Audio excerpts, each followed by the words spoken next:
O hello everyone, welcome to IAS Margdarshak. This is Ravichandra here. और देखिए, आज हम करंट अफेयर्स को कंटिन्यू करेंगे। अगस्त के करंट अफेयर्स को लास्ट पार्ट है ये। और कुछ ज़्यादा इंपॉर्टेंट जो है वो भी मैं इसमें कवर कर दे रहा हूँ बचा हुआ। और नेक्स्ट जो हमारा सितंबर का करंट अफेयर्स आएगा उसमें मैं चाहूँगा कि मैं थोड़ा स्टैटिक के पोर्शंस आपको कराऊँ। And it's good for me that CDS का पेपर जो हुआ था 4 सितंबर को, उसमें कई सारे क्वेश्चंस आए हैं मेरे जून जुलाई और अगस्त के करंट अफेयर्स से। देखिए, मैंने अभी जस्ट स्टार्ट करा है करंट अफेयर्स पढ़ाना, एंड इस तरीके के अगर क्वेश्चंस आते हैं तो अच्छा लगता है देख कर। And please support the channel, share करिए, लोगों के साथ जुड़िए और ज़्यादा से ज़्यादा लोगों के साथ शेयर करिए। उसमें कुछ जाता नहीं है आप लोगों का, प्लीज़ शेयर करिए, है ना। और ये बहुत अच्छा कंटेंट है करंट अफेयर्स का, आपको बहुत अच्छा लगेगा। देखिए, यूपीएससी लेवल का कोई भी पेपर होगा ना, वो Indian express, the Hindu, PIB से बाहर नहीं पूछेगा, इतना मैं आपको अश्योर कर सकता हूँ। एंड ये एक गारंटी है मेरी आपको, करंट अफेयर्स इससे बियॉन्ड तो नहीं आएगा। और यही रिस्पॉन्स है कि सीडीएस में क्वेश्चंस आए, 8-9 क्वेश्चन जो भी आए वो आए, बिल्कुल मैंने आपको करा रखे हैं। अगस्त वाले आप लोग ज़्यादा देख रहे होंगे इस चैनल पे, क्योंकि मेरे जो जून और जुलाई के करंट अफेयर्स हैं वो आप रविचंद्र यूपीएससी सीएससी सर्च करिएगा ना यूट्यूब पे, वो वहाँ मिल जाएगा आपको। वो जो जिस पे मैं अपना पर्टिकुलरली पढ़ा रहा था काफ़ी समय से, उस पर आपको वो चीज़ मिल जाएगा।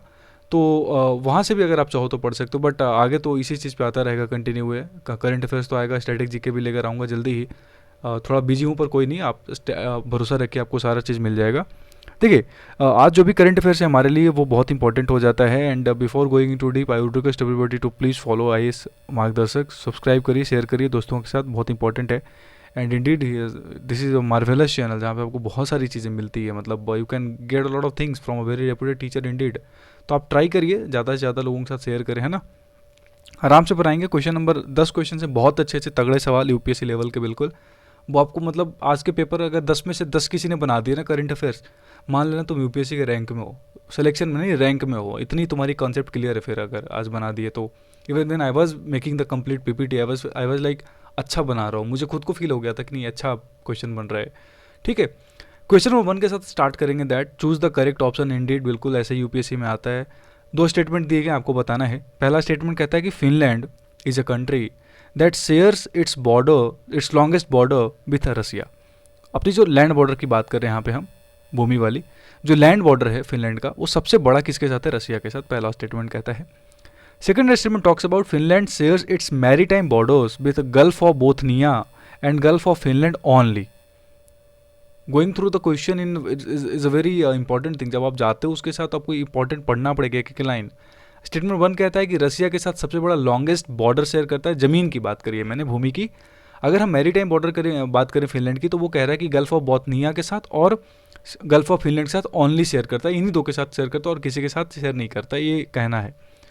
आपके ऑप्शंस आपको पता है, only 1 is correct, only 2 is correct, both are correct, none of the above. ध्यान से सोचिए फिर जवाब दीजिए। अभी न्यूज़ में क्यों मैं बताता हूँ। फिनलैंड के जो प्राइम मिनिस्टर हैं Sanna Marin, the youngest prime minister of Finland और दुनिया में यंगेस्ट प्राइम मिनिस्टर हैं। ये भी स्कैंडल में आ गई थी, थोड़ी सी पार्टी वगैरह कर ली थी ना, तो इस वजह से इनका एक वायरल हो गया था वीडियो कि आप जब देश रसिया आपको थ्रेटन कर रहा है कि आपको कभी भी अटैक कर दिया जाएगा, and the prime minister of the country is celebrating, and ऐसी चीज़ बाहर आ जाती है, पब्लिक में आ जाती है, तो थोड़ा सा लोगों को तो है प्रॉब्लम होता है। देखिए, फिनलैंड वही कंट्री है जो ह्यूमन डेवलपमेंट इंडेक्स में हमेशा नंबर 1 पे रहता है। और आपका जो क्या नाम है, इस बार तो डेनमार्क ने करी, और इसके पहले आपको ये जो क्या नाम है हैप्पीनेस इंडेक्स है, उसमें भी फिनलैंड नंबर 1 पे रहता है। सब नॉर्डिक नेशंस आपस में कंट्रीब्यूट करते रहते हैं, फिनलैंड, नॉर्वे, डेनमार्क, यही सब आगे पीछे होगा। अगर मैं कुछ गलत भी बोलूँगा तो शायद इन्हीं सब में चेंज होगा, ज़्यादा कुछ ऐसा होगा नहीं। ठीक है, अब एक तो एक चीज़ हो गई। अब इसके अलावा न्यूज़ में सना मारिन के वजह से भी थी, और इसके अलावा रसिया इसको अटैक करने की बात कर रहा है, नाटो ज्वाइन करने की बात चल रही है, उसके वजह से भी था। देखिए, यहाँ पे जो आंसर होगा वो आपका, अपना अगर ये सोच रहे हो ना कि जो स्टेटमेंट 2 है वो गलत है, यूपीएससी ऐसे देते हैं ओनली वाले स्टेटमेंट जो मोस्टली गलत होते हैं, मोस्टली कह रहा हूँ, मतलब लगभग 90% में ऐसा माना जाता है कि वो गलत हो जाते हैं। पर मैं ना थोड़ा अलग तरीके का बंदा हूँ, मेरे को आपको आदत डालनी नहीं है कि ओनली है तो आप गलत मानोगे। ये आंसर सही है, वैसे दोनों आंसर ही सही है, बोथ आर करेक्ट। ठीक है, आपको आदत लग जाएगी फिर, ओनली है तो चलो गलत ही मान लेंगे। यहाँ पे दोनों सही, गल्फ ऑफ बोथनिया और गल्फ ऑफ फिनलैंड के साथ ही शेयर करता है बस, और रशिया के साथ 1340 किलोमीटर का जो बॉर्डर है, सबसे लॉन्गेस्ट बॉर्डर। दोनों के बॉर्डर का नाम है रशियन में, I don't know Russia, so I don't know Russian, तो मेरे को नहीं पता। मुओ तबारा जो भी ये पढ़ लेना अपने हिसाब से। Gulf of Bothnia and gulf of Finland, देखो आप इसके साथ शेयर करता है। बाल्टिक सी के साथ कह सकते हो, पर ये ना गल्फ ऑफ बोथनिया और गल्फ ऑफ फिनलैंड को ये मानते हैं अपने ऑर्डर में, अगर देखोगे ना तो ये तो इसके विकिपीडिया सर्च करोगे, अभी जहाँ भी देखोगे तो गल्फ ऑफ बोथनिया और गल्फ ऑफ फिनलैंड ही लिखा हुआ है। एंड देखिए रसिया के साथ सबसे बड़ा बॉर्डर शेयर करता है। ठीक है, आगे चलते हैं। देखिए ये चीज़ इंपॉर्टेंट है। अभी 75 रामसर साइट्स हो गए इंडिया में, आपको पता होना चाहिए। देश में 75 साल जब हम आज़ादी की बना रहे हैं तो 75th आज़ादी की एनिवर्सरी है। वैसे आज़ादी का जो 76th हमने वो बनाया इंडिपेंडेंस डे, 75 साल हमें आज़ाद हुए हो गए आज इस साल। तो 75th रामसर साइट्स हो गए। रामसर साइट्स क्या है, देखिए CDS में स्वयं सवाल आया था, मैंने कई बार पढ़ा रखा हूँ, कई बार। रामसर साइट क्या होता है, वेटलैंड ऑफ नेशनल इंपॉर्टेंस। ठीक है, इसके ऊपर 1972 में ईरान में हुई थी रामसर एक जगह वहाँ पे, उसकी वजह से 2 फरवरी को आपको पता है इंटरनेशनल वेटलैंड डे होता है। तो आपको बताना है कि 4 वेटलैंड अभी रिसेंटली न्यूज़ में थे जिनको रामसर साइट दिया गया है। इनका युग्म जो है वो करेक्ट है कि नहीं, मतलब इनका जो स्टेट दिया हुआ है सही है कि नहीं। वेल्लोर्ड वाइल्ड लाइफ सेंचुरी अभी न्यूज़ में इसको रामसर साइट दिया गया, क्या वो तमिलनाडु का है? ऑप्शन स्टेटमेंट 1 कहता है, मतलब पहला पेयर। सांख्य सागर लेक MP में है, यशवंत सागर लेक MP में है, अनुसूपा लेक ओडिशा में है। ये 4 पेयर हैं। आपको बताना है कि सिर्फ 1 पेयर सही है, 2 पेयर सही हैं, 3 पेयर सही है, चारों के चारों पेयर सही हैं। सोचिए, पढ़ा है आपने तो ही आप आंसर कर पाएंगे, इसका अदरवाइज बिल्कुल भी उम्मीद नहीं है मुझे आपसे कि आप कर पाओगे, क्योंकि नहीं हो पाएगा। Literally the problem is that कि अगर आप नहीं पढ़ोगे सब चीज़ें नहीं कर पाओगे। एंड अगर आपको इसका आंसर करने में प्रॉब्लम आ रही है, आप मेरे चैनल पे जाओ, रविचंद्र UPSC CSE पर। मैंने एक ट्रिक बताया है कम्प्लीटली। अभी जो नए 49 तो लास्ट ईयर थे जहाँ पर तक CDS में और एग्जाम्स में पूछे जा चुके हैं। बखीरा और जो आपका खेजाड़िया था वहाँ तक पूछा जा चुका है। जो सवाल अब आएगा ना वो 49 से 75 जो है ना, 26 इन्हीं के बीच में से आएगा। तो आप ये दिमाग में रख लो ना, ये जो 26 जुड़े हैं ना रामसर साइट्स, इनकी ट्रिक बताई है मैंने। आप एक बार जाकर पढ़ लेना, आपको बहुत काम आएगा। ठीक है, वहाँ से सारी चीज़ उसके बाद बन जाएगा। यहाँ पे the right answer is all are correct, चारों के चारों ही सही हैं। देखिए ट्रिक क्या बताया था मैंने, सागर डिस्ट्रिक्ट एक है MP में, आप याद रखना कि सागर एक डिस्ट्रिक्ट है मध्य प्रदेश में। तो यशवंत सागर और सांख्य सागर देखे तो आप लगा देना। इनके साथ एक और था सिरपुर वेटलैंड। सिरपुर वेटलैंड भी कहाँ है, क्या नाम है, सिरपुर वेटलैंड भी कहाँ मिलेगा आपको MP में। तो मैंने एक ट्रिक बताई थी कि यशवंत सागर आपको पता चल गया। तो यशवंत सिन्हा जी अभी क्या है, प्रेसिडेंशियल इलेक्शंस लड़े थे तो वो हार गए, तो उन्होंने थोड़ी देर के अपना सर पकड़ लिया, तो क्या हो गया, सिरपुर। सिरपुर वेटलैंड कहाँ हो जाएगा, MP में। क्यों सिरपुर कैसे बोल रहा हूँ मैं, क्योंकि यशवंत सागर आपको समझ में आ गया, क्योंकि सागर डिस्ट्रिक्ट है। ठीक है, और अनुसूपा लेक के साथ साथ दो और लेक्स थे, तमतमा गए, अंशुमन तमतमा गए, ऐसे करके एक ट्रिक था, तमतमा लेक करके था उड़ीसा का, उसके बारे में भी बता रखा है मैंने ट्रिप। और ये बेल्लौर करके ना 14 तमिलनाडु। एक और पॉइंट्स आप दिमाग में रखिएगा, इंडिया में सबसे ज़्यादा रामसर साइट्स जो हैं वेटलैंड वाले वो तमिलनाडु में हो गए 14। इसके पहले यूपी में थे 10, पर इस साल 14 के 14 वेटलैंड जुड़ गए यार यहाँ तमिलनाडु में। गल्फ ऑफ मन्नार है एक बहुत इंपॉर्टेंट। उसके अलावा ट्रिक बताई थी मैंने कि सुचिंत थरूर चित्र देखने बेलौट गए, पीछे से कांची बहू भी आई, और फिर उसके अलावा कंजीरा बचाते बेदमपल्ली को उठा लाई, एंड उदय मार्तंड और क्या नाम है, उदय मार्तंड भी आए ऐसे करके, last I am just forgetting the last word, तो वो भी था। ठीक है, तो ये आपको 14 ट्रिक्स बताए थे मैंने, आपको वहाँ से इजीली हो जाएगा एक बार याद, आप जरूर देखिएगा। इसलिए चारों ऑप्शन यहाँ पे सही हो जाएंगे, चारों पेयर सही हो जाएंगे। आगे चलेंगे, देखिए क्वेश्चन नंबर 3 देखेंगे। दैट्स वेरी इंपॉर्टेंट क्वेश्चन, आपको पता होना चाहिए। पॉलिटी का सवाल है। सर इतने सारे पॉलिटी पढ़ाएं आप लोगों को, अगर गलत करोगे तो फिर ये प्रॉब्लम है यार, कहीं ना कहीं आपने सही से नहीं पढ़ी है। 2 ऑप्शन स्टेटमेंट दे रखे हैं, बताना है कि forest is a state subject. मेरे ना थोड़ा क्वेश्चन को ढंग से सुना करो, मैं पहले भी बोलता हूँ मैं नॉर्मल क्वेश्चन सेट नहीं करता, आपको आदत दूंगा ही नहीं मैं नॉर्मल क्वेश्चंस की कि गए पेपर में बनाए चले आए, नहीं ऐसे UPSC करता नहीं है ऐसे। स्टेटमेंट 1 कहता है कि forest is a state subject under 7th schedule of original constitution of India. समझ में आ गया, ओरिजिनल कॉन्स्टिट्यूशन ऑफ इंडिया जब 1950 में बनी थी तब जो फॉरेस्ट था वो 7th शेड्यूल में स्टेट सब्जेक्ट था। स्टेटमेंट 1। स्टेटमेंट 2 कहता है कि it was made subject, sorry यहाँ पे लिख लेना, हाँ नहीं ठीक है, it was made subject under union list by 42nd amendment act 1976। इसमें एक और स्टेटमेंट कहता है कि 1976 में जो 42वीं अमेंडमेंट एक्ट हुई थी उसके बाद इसको एक यूनियन लिस्ट का सब्जेक्ट बना दिया गया। ऑप्शंस आपको पता है, only 1 is correct, 2 is correct, both are correct, none of the above. सोच लो फिर जवाब देना, वीडियो पॉज कर लेना, आंसर करना। देखो मैं एक चीज़ बता देता हूँ आंसर क्या है। पहला स्टेटमेंट बिल्कुल सही है, ओरिजिनल कॉन्स्टिट्यूशन जब बनी थी तब फॉरेस्ट जो था वो स्टेट सब्जेक्ट था, पर बाद में इसको यूनियन लिस्ट में ना करके कंकरेंट लिस्ट में कर दिया गया। कंकरेंट लिस्ट मतलब दोनों बना सकते हैं सेम अमेंडमेंट के साथ, तो सिर्फ और सिर्फ आपका जो है 1 सही हो जाएगा यहाँ पर। ये न्यूज़ में क्यों था, क्योंकि छत्तीसगढ़ स्टेट जो है ना बेसिकली उसने अपने कुछ एरियाज जो थे फॉरेस्ट डेजिग्नेटेड एरियाज उसको प्रोटेक्टेड एरिया से बाहर करा अपनी इकोनॉमी को प्रमोट करने के लिए अपने हिसाब से।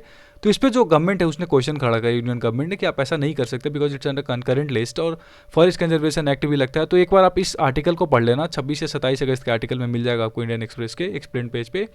और अगर आपको डेली का करंट अफेयर, डेली का न्यूज़पेपर भी चाहिए ना सुबह सुबह, और उसका हाईलाइटेड पार्ट जो मैं ही खुद पढ़कर अपलोड करता हूँ, इसके पिंड कमेंट सेक्शन में डेली न्यूज़पेपर डिस्कशन का एक चैनल दिया हुआ है टेलीग्राम का, उसको ज्वाइन करो। 7 बजे 8 बजे तक न्यूज़पेपर भेज देता हूँ मैं, और उसके बाद हाईलाइटेड पार्ट 1-2 घंटे में भेज देता हूँ मैं। ज्वाइन करो, सारी चीज़ें अवेलेबल है यार, तुम लोगों के पास फिर भी नहीं करते। ठीक है, सर का चैनल सब्सक्राइब करो सबसे पहले तो टेलीग्राम पर जाके, इनके सारे अपडेट्स यहीं पे मिलते हैं, मेरे भी अपडेट्स यहीं पे मिल जाएंगे आपको। और यूपीएससी स्क्रीनशॉट को फॉलो करिए ट्विटर पे करंट अफेयर्स के लिए, इससे बढ़िया चैनल आपको नहीं मिलेगा, ये गारंटी हो। ठीक है, तो सारी चीज़ें हैं, फॉलो करिए यार, बहुत सारी चीज़ें अवेलेबल है, बस करना होता है फॉलो। क्वेश्चन नंबर 4 देखोगे, एक्सपेक्टिंग क्वेश्चन यूपीएससी का CDS CAPF डिफेंस के क्वेश्चन, नहीं तो इवन सिविल सर्विसेज में भी।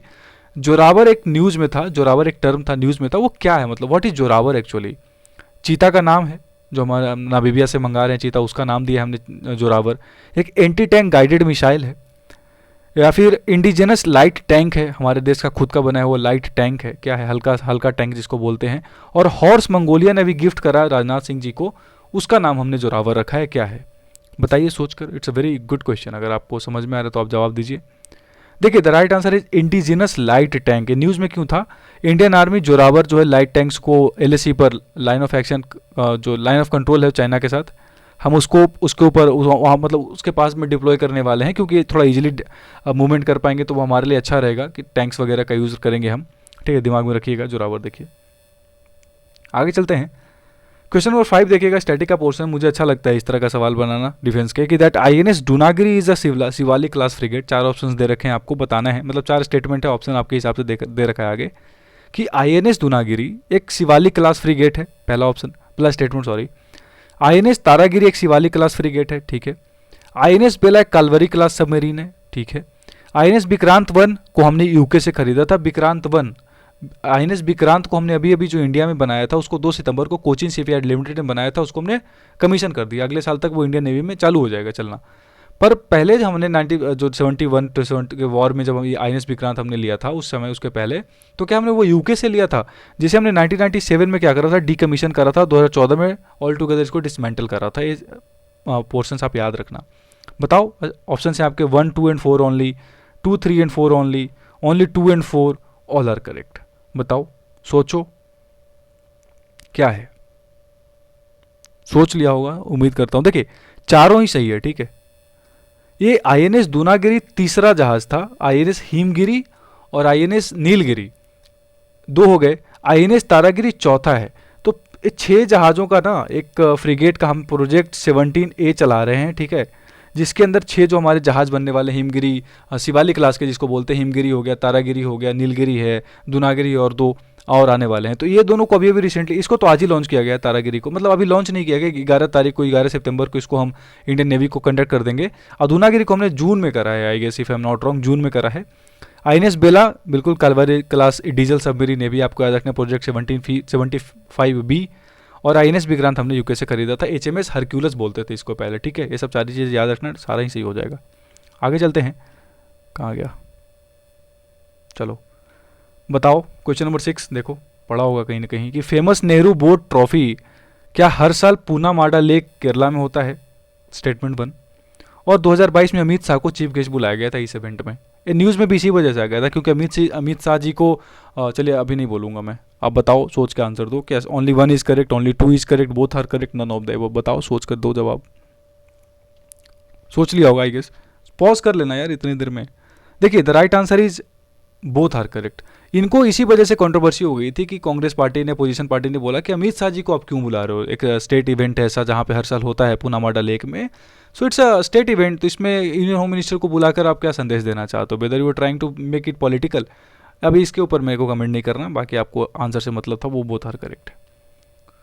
Question number 7, one of my favourite question, international relation disputes and map का क्वेश्चन है, ज्योग्राफी का। देखिए अगर आपको पढ़ना है ना मेरे से ज्योग्राफी की कभी इंटरनेशनल मैप्स के बारे में और मैप के बारे में, आप ना कभी कमेंट करना बहुत ज़्यादा, जितने लोग कमेंट करोगे किसी दिन बैठ कर ना आपको आपको आपकी अच्छे से क्लास लूँगा मैं पूरी ज्योग्राफी की, डिटेल्ड में एक बार लूँगा ज्योग्राफी की क्लास मैप की, कभी भूलोगे नहीं जीवन में, इतनी श्योरिटी देता हूँ मैं।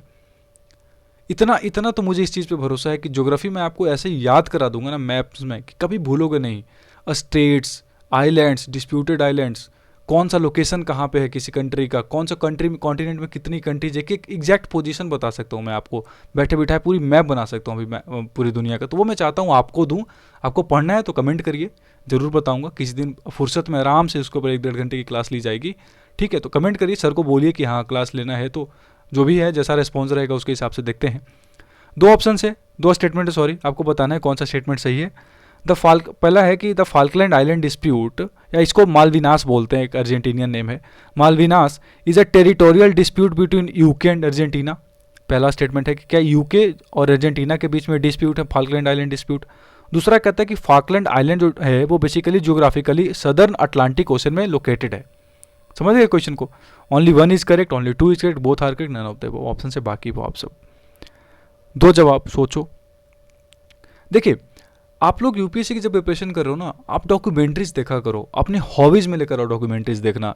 Without documentary it is not possible. मैं सच बताता हूँ, सिर्फ और सिर्फ बुक्स पढ़ने से अगर आईएएस बनना होता और आईआईटी निकालना होता, और सब लोग जो एग्जाम्स आज तक निकालते आए हैं, मैं सब पेपर भी निकालता गया हूँ लाइफ में आज तक, आईएएस भी you know I mean the process right now. So जब भी होगा मैं ये चीज़ बोलूँगा कि कभी भी सिर्फ और सिर्फ किताबों के साथ घुसे रहने से नहीं निकलती यार। एक चीज़ याद रखना, you have to make your content diversifying, you know, आपको थोड़ा डाइवर्सिफाई रखना पड़ेगा अपने आप को, and make yourself in a way जहाँ पर आप ना जो डॉक्यूमेंट्रीज है उसको देखो।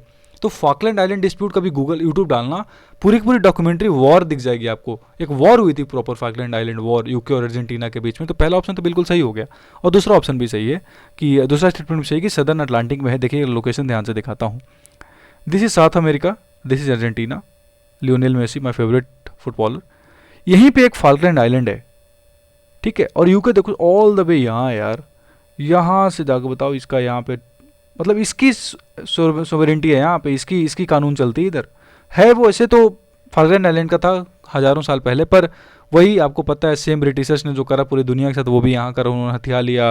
आपको इधर भी टेरिटरी मिल जाएगी, यूएसए की क्या नाम है, यूनाइटेड किंगडम की, यूएसए की दुनिया भर की, फ्रांस की दुनिया भर की है, बहुत सारी यूरोपियन कॉन्टिनेंट्स कंट्रीज़ के हैं तो अलग अलग जगह पे। देखो डियागो गार्सिया है, फिर उसके अलावा कितना सारा दो चागोस आर्चिपेलागो है जो इंडियन ओशन में, सब जगह यूरोपियंस का यूएसए का रोल है, पर कुछ कर नहीं सकते ना। तो इसी का एक वॉर हुआ था अभी, जो हमारे जो एक्सटर्नल अफेयर मिनिस्टर है जयशंकर साहब, वो अर्जेंटीना गए थे, तो वहाँ पे उन्होंने इस चीज़ को सपोर्ट करा कि यूके छोड़ देना चाहिए, and India is supporting what Argentina, ठीक है। ये चीज़ आपको याद रखना है सदर्न अटलांटिक में। आगे चलते हैं। क्वेश्चन नंबर 8 कहता है कि which of the following year will be observed as international year of millets by united nation. सीधा सीधा क्वेश्चन, 2022 को, 2023, 2024, 2025 किस साल को यूनाइटेड नेशन ने इंटरनेशनल ईयर ऑफ मिलेट्स जो है उसको डिक्लेयर किया है? भारत के प्रपोजल के बाद ही किया है। भारत ने बोला था कि आप 2023 को international year of millets declare करिए, और यूनाइटेड नेशन ने इस बात को मान लिया। देखिए न्यूट्रिशन को प्रमोट करने के लिए करते हैं और कुछ नहीं। इंटरनेशनल ईयर ऑफ नर्स होता है, इंटरनेशनल ईयर ऑफ एनिमल हो सकता है, इंटरनेशनल ईयर ऑफ कुछ भी, बहुत सारी चीज़ें होते रहते हैं, डिफोरेस्टेशन है, डेजर्टिफिकेशन है। तो उससे क्या होता है, अवेयरनेस फैलती है। अब आपने बात करी, अब आपको समझ में आया कि अच्छा न्यूट्रिशन नाम की भी कोई चीज़ होती है, थोड़ा इसके ऊपर बातचीत बढ़ती है और कुछ नहीं, ठीक है। क्वेश्चन नंबर 9 देखेंगे। देखिए that's a very good question I guess, you know. United Nations high seas treaty जो है वो न्यूज़ में है। यूनाइटेड नेशन की एक ट्रीटी है हाई सीज ट्रीटी, हाई सी के नाम से।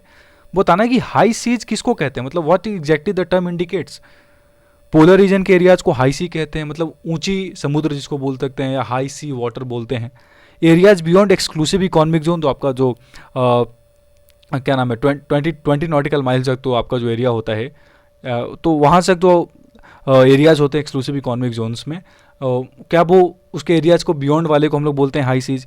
एरियाज इन बिटवीन ईईजेड और टेरिटोरियल सी, मतलब आपकी जो टेरिटोरियल सी जहाँ तक आपकी तो कानून लगती ही लगती है, और उसके आगे 12 नॉटिकल माइल से लेकर जो 20 या 21 22 माइल जो भी है nautical mile, I am forgetting the exact exclusive economic zone idea, it is 22 और 20, I am not able to get it right now, let me confirm from here, it's 22 kilometre, ठीक है। 22 किलोमीटर याद रखिएगा, I was confused about.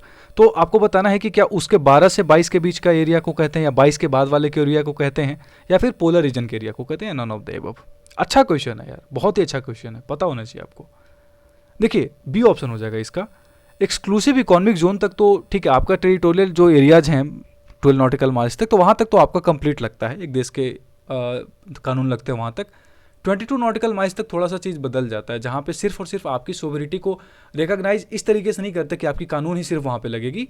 ठीक है, थोड़ा सा उसमें इंटरनेशनल डिस्प्यूट्स को थोड़ा अलग तरीके से देखा जाता है, और उसके बाद वाले क्षेत्रों को तो ऑल टुगेदर इंटरनेशनल वाटर या ओपन वाटर बोलते हैं, ओपन सी बोलते हैं। उसी से डील करने के लिए तो वैसे तो यूएन क्लॉज है हमारे पास, United Nation Convention on law of the sea, पर ये जो हाई सी ट्रीटी बनने वाली थी ना, ये अभी फेल हो गई। अब बात चल रही थी अमेरिका में इसके ऊपर, सब लोग बहुत सारे देश मिलकर बात कर रहे थे, 168 कंट्री, फिर फेल हो गई किसी वजह से कि कौन सा मतलब क्या एग्जैक्ट इसका डेफिनेशन होना चाहिए, क्या कानून लगना चाहिए, कौन सा बायोडाइवर्सिटी आना चाहिए इसमें, कौन सा नहीं आना चाहिए, वो डिपेंड करता है। देखिए अलग अलग कंट्री का अलग अलग पर्पस है, किसी को वहाँ पे खनिज मिल रहा है तो वो अलग तरीके से सोचेगा, किसी को वहाँ पे वाटर अलग तरीके से सोचेगा, कोई फिशिंग कर रहा है तो अलग तरीके से सोचेगा। तो देखते हैं कब होता है ये, इस वजह से न्यूज़ में था। ठीक है, लास्ट क्वेश्चन देखिएगा, बहुत अच्छा सवाल कि Artemis 1 mission is related to sending of humans again into the space. क्या ह्यूमंस को स्पेस में भेजने से रिलेटेड है अर्तेमिस 1 मिशन? और क्या ये नासा और इसरो का जो है, इट्स नासा एंड इसरो का जो है वो ज्वाइंट प्रोजेक्ट है? और स्टेटमेंट दो गए ओनली, अब बताना है आंसर कि only 1 is correct, only 2 is correct, both are correct, none of the above. सोचिए, अच्छा सवाल है, न्यूज़ में होगा, कहीं ना कहीं पढ़े होंगे आप।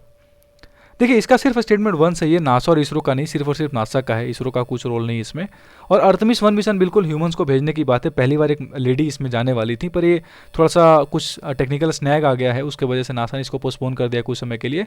देखिए अपोलो जो हमारा मिशन था ना, अपोलो 17 1972 में, उसके बाद पहली बार कोई ह्यूमंस भेज रहे हैं वापस से, नासा भेज रही है, तो ये 50 साल के गैप के बाद भेजा जा रहा है। 1969 में हमारे गए थे कौन, नील आर्मस्ट्रॉन्ग, और उनके साथ जो 2-3 और थे, 2 लोग और थे। तो उसके बाद 1972 के बाद आज अपोलो 1 मिशन था, ये अपोलो 11 मिशन था, सॉरी ये अपोलो 17 मिशन था 1972 वाला, और उसके बाद आज 50 साल के बाद अर्तेमिस मिशन को लॉन्च किया जा रहा है। तो कि टेक्निकल स्नैक की वजह से अभी नहीं हो पाया है, हो जाएगा पर जल्दी ही। कैनेडियन स्पेस सेंटर इसमें लगी हुई बहुत ज़्यादा, भी याद रखना है कौन करने वाला है, कैनेडियन स्पेस सेंटर। यही था वीडियो, देखिए thanks for watching, and as you know please love the channel, subscribe the channel, share with your friends. Thanks for watching, अगला वीडियो जल्दी लेकर आऊँगा यार थोड़ा।